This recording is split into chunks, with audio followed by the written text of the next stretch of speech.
com a AVS resolveu minha vida. Então, é Virtual System, né? São a virtualização do hardware da caixa HAL. É muito legal de fazer. E aqui vocês vão ver que eu estou dentro da Level 3, já mudou o nome da Level 3, esse diagrama um pouco antigo. É Lumen, o nome novo deles, tá? Mas eu estou lá dentro do data center deles, ou seja, eu tenho um colocation lá dentro. Aqui tem um rack meu, não é meu, né? Eles alugam para mim um rack e lá dentro eu coloco meus equipamentos, tá? A mesma coisa aqui na Equinix, que é um pouco antigo, né? É a Log, mas hoje em dia é a Equinix aqui, né? Eu tenho rack lá dentro, faço um colocation lá, tá? E lá eu coloco meus switches, meus roteadores e todo o meu processo lá dentro, meu hardware, meus equipamentos de rede, tá? E eu tenho aqui, ó, nesse cenário aqui, ó, uma conexão de 40 GB com a Lumen, Level 3, e 2 de 100 GB com a Equinix. O NE80 ele tem uma capilaridade muito grande de interface, né? Você consegue fazer um throughput absurdo dentro dele. Desculpa. E o que eu faço aqui? Eu recebo o PTT São Paulo, né? Vocês vão pegar muito cenário assim. Desse jeito aqui é o cenário que eu mais pego assim, nessa região de Fortaleza, Recife, São Paulo, Rio, Sul, né? Sempre assim. Pego em São Paulo e pego no PTT local. São Paulo, PTT local. Geralmente assim. Eu sempre digo, galera, entra no PTT. O conteúdo está lá. Tá? O conteúdo está lá. Entendeu? A troca de tráfego é lá dentro do PTT, entendeu? Trânsito IP, quem paga trânsito IP está perdendo dinheiro, tá? Então aqui, eu tenho um trânsito IP com a Level 3, tenho um trânsito IP com a Equinix, tá?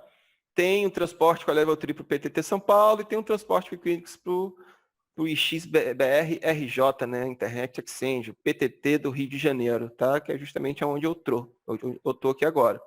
E aqui eu tenho uma VS, e nessa VS aqui, ó, eu cuido só de PTT São Paulo e CDN, tá? Por que isso? Porque eu nem coloquei aqui, né? Na verdade, a minha CDN está aqui, na verdade, né? Está aqui no meu Router Reflector. Tá? Eu tenho clientes que compram somente PTT São Paulo comigo. Então, eu tenho uma VS onde esse cliente meu vai fechar uma sessão BGP direto na minha VS do PTT São Paulo e CDNs e vai comprar meu PTT São Paulo e, evidentemente, que eu quero entregar conteúdo para o meu CDN. Então, vai ter sempre meu CDN lá, tá? E a mesma coisa do Rio. Eu tenho clientes que só querem X BR do Rio, só querem PTT do Rio. Então, eu entrego minhas CDNs, entrego o PTT do Rio para esse pessoal numa segunda VS. Tem clientes que querem somente trânsito IP, tá?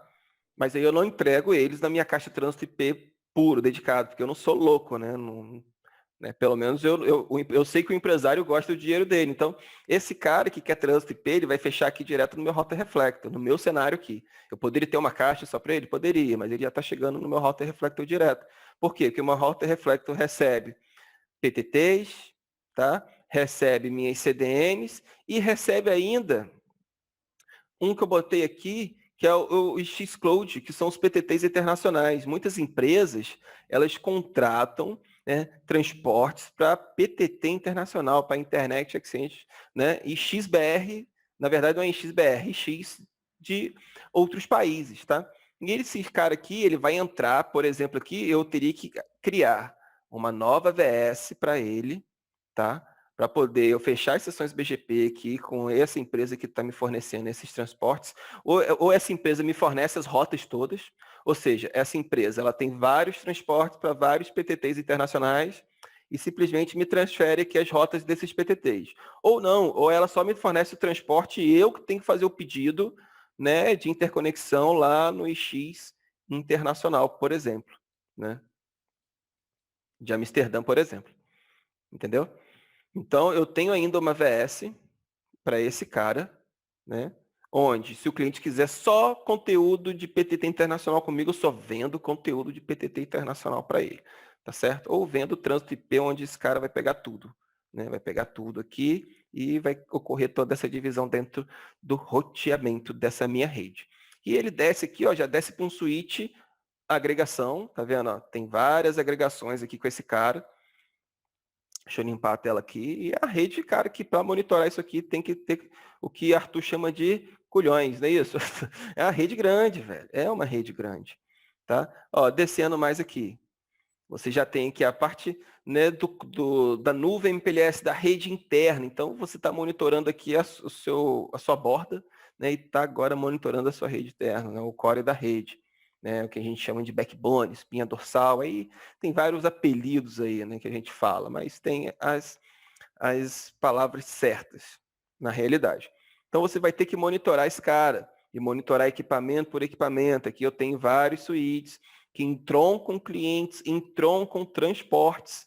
Tá? Então, por exemplo, nessa nuvem MPLS aqui, eu tenho... deixa eu trazer ela, diminuir um pouco mais.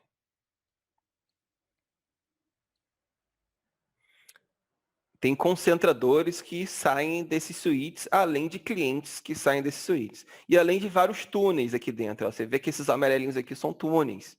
Tá vendo? Túneis MPLS, ou seja, são L2VC, L3, enfim, XVLAN, é o que for aqui dentro. E você vai ter que monitorar isso tudo.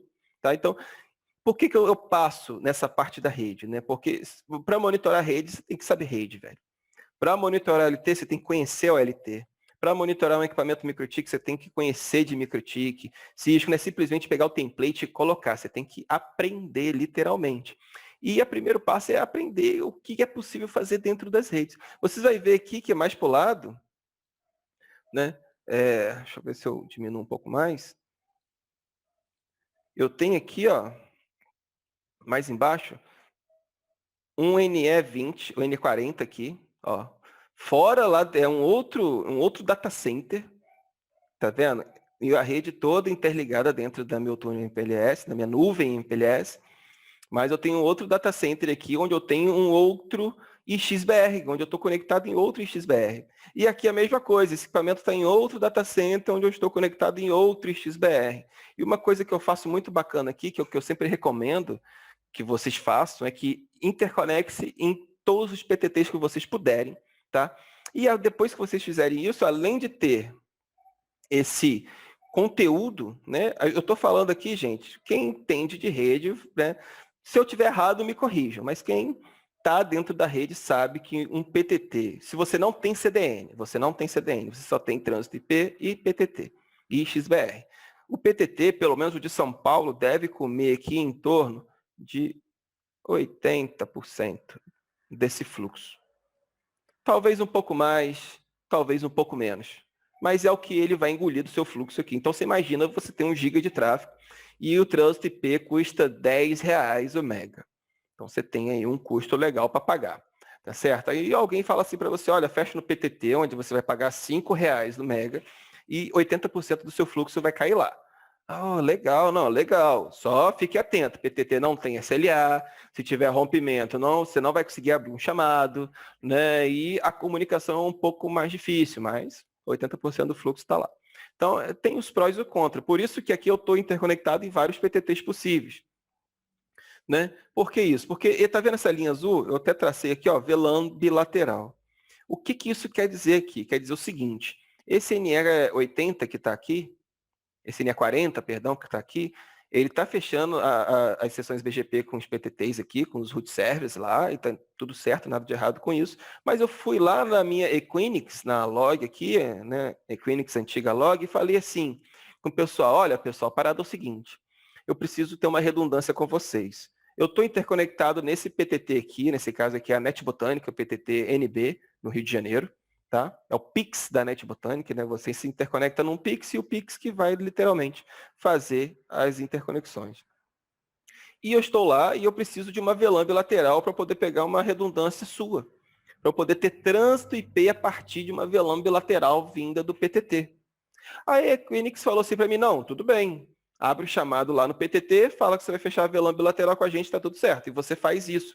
A partir desse momento, o que acontece? A Equinix ela vai fornecer para você trânsito IP, ou seja, link de internet a partir da VLAN bilateral, caso você tenha um rompimento aqui, por exemplo. Essa rede toda aqui vai ter internet. Tá vendo? Se você tiver um rompimento aqui, por exemplo, essa rede toda aqui vai ter internet. Ó, tudo isso aqui vai ter internet. Por quê? Porque além do PTT, que não é internet, é um conteúdo, né? Você não consegue abrir o site da Apple só com o PTT online e seu trânsito IP caído, por exemplo. Tá? mas você vai conseguir ter redundância a partir da VLAN bilateral. Então, se teve um rompimento na sua rede, todas as suas redundâncias caíram, você vai ter internet a partir da VLAN bilateral junto com o seu trânsito, tá bom? E, Rafael, tocando nesse assunto aí, isso é muito importante também porque é o seguinte, sempre vai aparecer algum cliente que ele vende link dedicado, entendeu? Então, para ele é o ideal, ele sempre vai lá no Zap e faz a consulta lá mensal de quanto foi o consumo do cliente, entendeu? Exatamente. Isso aí é de muita importância para o cliente. Tem como até você fazer umas gambiarrazinhas, dá para fazer até a contagem de quanto ele usou já calculado, entendeu? No Sim, real sim, já. sim. E monitorar isso é o cerne da coisa, né? Monitorar essas VLANs, essas interfaces, receber os alertas a partir do momento que você tiver rompimentos, entender quais são os pontos chaves da rede.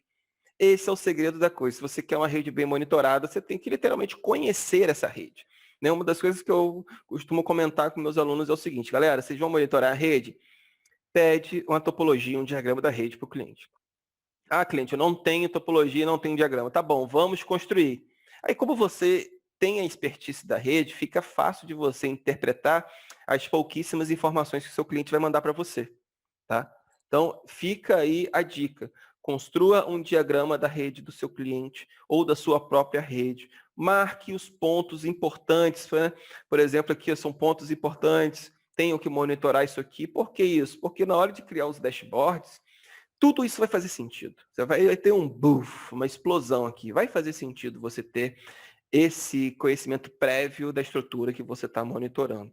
E aí a gente nem está falando de Zabbix ainda, nem de Grafana. A gente está falando de conhecimento necessário para você poder, literalmente, criar um monitoramento efetivo. Tá? Ficou alguma dúvida aqui? Aqui, pessoal, tem as CDNs dele aqui, que eu esqueci de falar aqui. Ó, o cara tem CDN, tem redundância em todos os lados, enfim. É uma rede grande. Tem redundância na OLT aqui diretamente. Olha aqui, ó, nesse ponto da rede.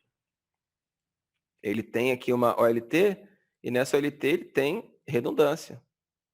Ele recebe 2 links nessa OLT aqui. Se rompimento caiu, né, esse concentrador morreu, automaticamente o cliente sobe no outro. Enfim. Então, é tudo ponto estratégico, é tudo, né, conceito de rede que você precisa aprender. Né? E monitorar a OLT, foi aquilo que eu falei. Tenha um pouco de conhecimento prévio, estude um pouco sobre o GPON, né? Entenda quais são os tipos de interfaces PON, né? Porque em algum momento você vai precisar monitorar na OLT. A gente vai falar disso quando a gente chegar lá. A potência que essa OLT está transmitindo. De repente, a porta GPON lá, a porta ática não está transmitindo mais a potência que deveria transmitir. A porta está ficando cega. Isso pode acontecer em redes GPON. Não sei se vocês já passaram por isso, mas eu já passei. A porta ótica fica cega. Literalmente, ela perde a visão. Para quem curte Naruto, é um Sharingan. Ela perde o Sharingan dela ali, entendeu? Então, já era. Gente, ficou alguma dúvida aqui? Tá tranquilo? Tá light aqui? Deixa eu dar uma olhadinha aqui no chat. É, beleza, tá ok, Pode ir né? pro próximo. Então, ótimo. E nós vamos ver aqui agora um diagrama que eu preparei para vocês, que é o diagrama base para o nosso treinamento, tá? Que eu costumo fazer como a base. Então, deixa eu colocar ele aqui.